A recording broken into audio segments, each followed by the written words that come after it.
माझ्यासोबत आहेत या कार्यक्रमाचे नियोजक. आपण त्यांच्याकडनं जाणून घेऊयात की त्यांनी हे पूर्ण भीमांजली या कार्यक्रमाचं नियोजन कशा पद्धतीने करणार आहेत. सर, जय भीम. जय भीम सर्वांना.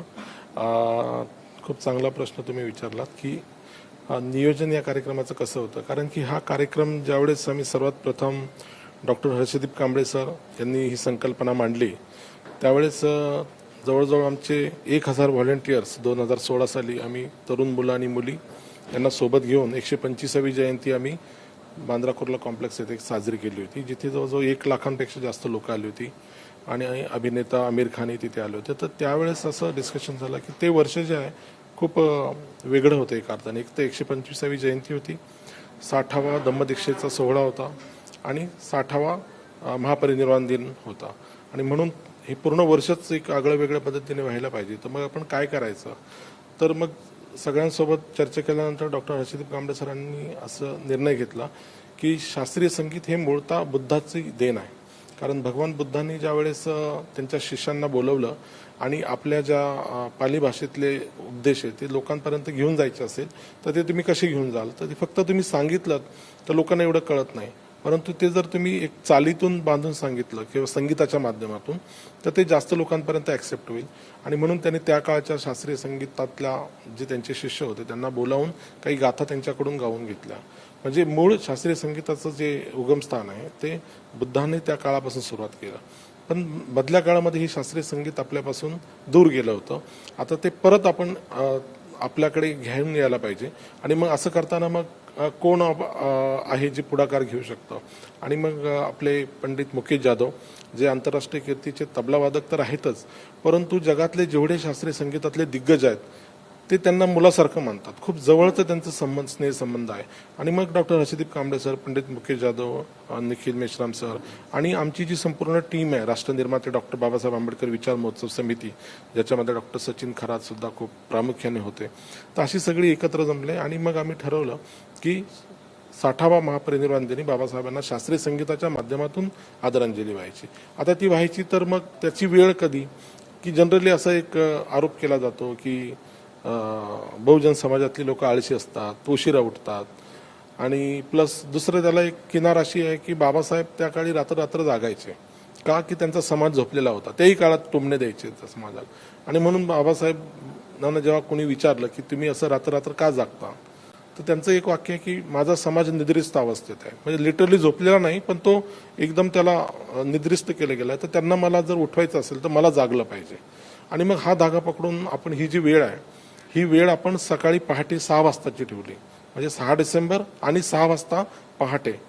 मग ज्यावेळेस आम्ही सगळ्या लोकांना हा विचार मांडला त्यावेळेस त्यांनी आमची थोडीशी अवहेलना केली की सकाळी 6 वाजता कोण येणारच नाही, त्यातच शास्त्रीय संगीत कोण ऐकणार नाही. पण डॉक्टर हर्षदीप कांबळे सरांनी एखादी गोष्ट ज्यावेळेस ते ठरवतात त्यावेळेस फार विचारपूर्वक ठरवतात.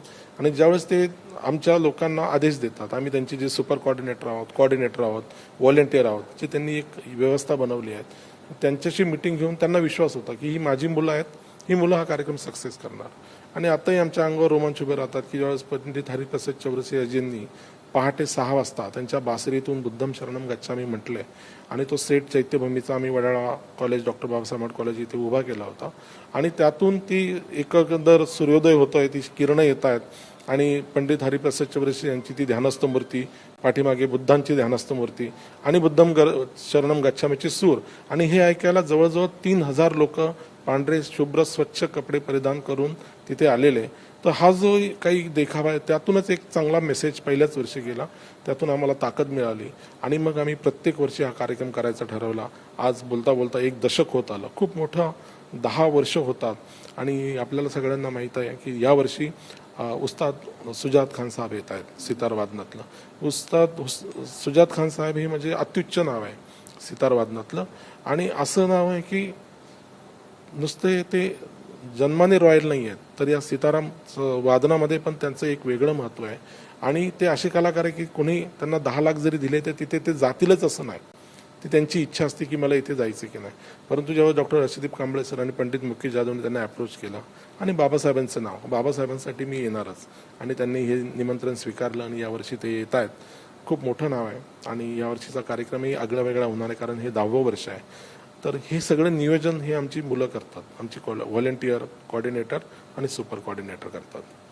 सर, डॉक्टर बाबासाहेब आंबेडकरांचं म्हणजे आपले भारताचे जे संविधानाचे शिल्पकार आहेत त्यांना आपण गाण्याच्या माध्यमातून आदरांजली देतो. तर तरुणांचा यामध्ये काय सहभाग आणि जर सगळ्यांना इथे समावेश करायचा असेल येत्या 6 डिसेंबरला तर तुम्ही काय आव्हान कराल? आवाज इंडिया चॅनलच्या माध्यमातून तुम्ही काय आव्हान द्याल? आवाज इंडिया चॅनलच्या माध्यमातून मला असं सांगावंसं वाटतं की हा कार्यक्रम जो आहे ना, हा शास्त्रीय संगीताचा आहे. याच्यात आम्ही व्होकल ठेवलेलं नाही आहे, म्हणजे गायन आणि शब्द नाही आहेत, फक्त इन्स्ट्रुमेंटल संगीत आहे. म्हणजे ताल आहे, सूर आहे आणि लय आहे, पण शब्द नाही आहेत. नेहमी आपल्याला असं वाटतं जिथे शब्द येतात ना तिथे असं बोलायला नको, पण तिथे जातीभेद होतात, वर्गभेद होतात, रंगभेद होतात, प्रांतभेद होतात. आणि म्हणून आम्ही फक्त सूर, ताल आणि लय, ज्याला जात, रंग, धर्म काहीच नाही आहे. आणि सांगायला आनंद काय वाटतो की हा कार्यक्रम आहे ना सगळ्या समाजातल्या लोकांनी ॲक्सेप्ट केला. म्हणजे तिथे मराठा समाजातले लोक असतात, ब्राह्मण समाजातले लोक असतात, क्षत्रिय असतात, वैश्य असतात, बहुजन समाजातली सगळी लोक असतात, तरुण मुलं असतात आणि सगळ्या जे प्रोफेशनल्स आहेत, डॉक्टर, वकील, इंजिनियर, ॲडव्होकेट, आर्किटेक्ट, हे अशी सगळी लोक या कार्यक्रमाला हजेरी लावतात.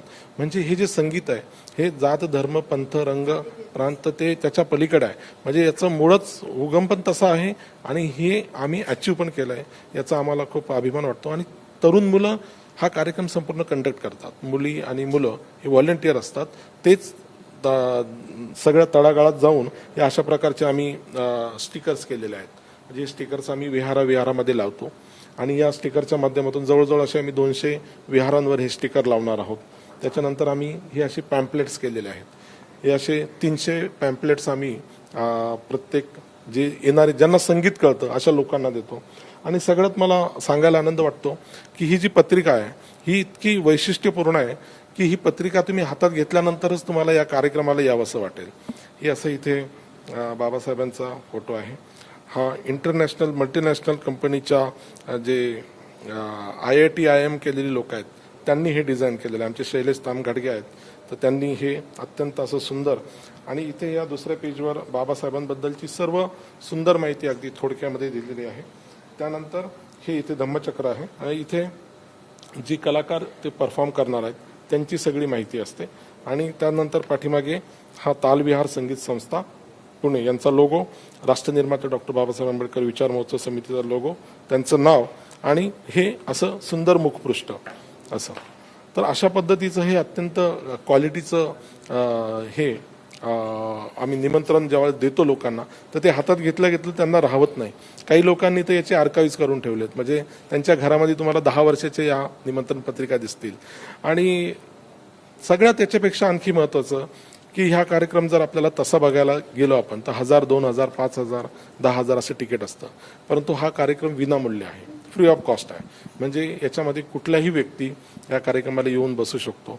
पहिलं यावर्षी रवींद्र नाट्य मंदिर इथे सकाळी 6 वाजता होणार आहे, कारण की हा हॉल थोडा मोठा आहे, पार्किंगची व्यवस्था आहे आणि मध्यंतरी 3 वर्ष त्याचं रिपेअरिंग चालल्यामुळे तिथे तो आम्ही घेत नव्हतो, पण यावर्षी परत रवींद्र नाट्य मंदिरला आपण घेणार आहोत.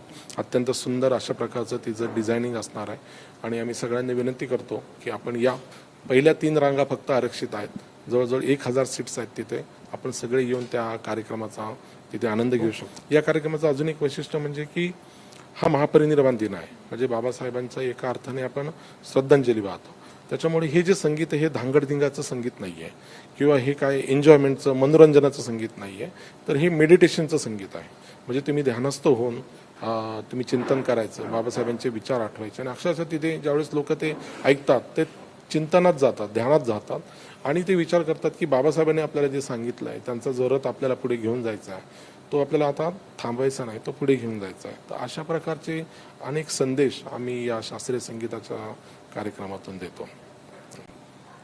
तर तुम्ही पाहिलं की सरांनी आपल्याला छान पद्धतीने येत्या 6 डिसेंबरला जो होणार आहे भीमांजली हा कार्यक्रम त्याबद्दल पूर्ण नियोजन सगळ्यांना त्यांनी आवाहनही केलंय की सगळ्यांनी सकाळी 6 वाजता त्या कार्यक्रमाला हजर व्हायचंय. आवाज इंडिया.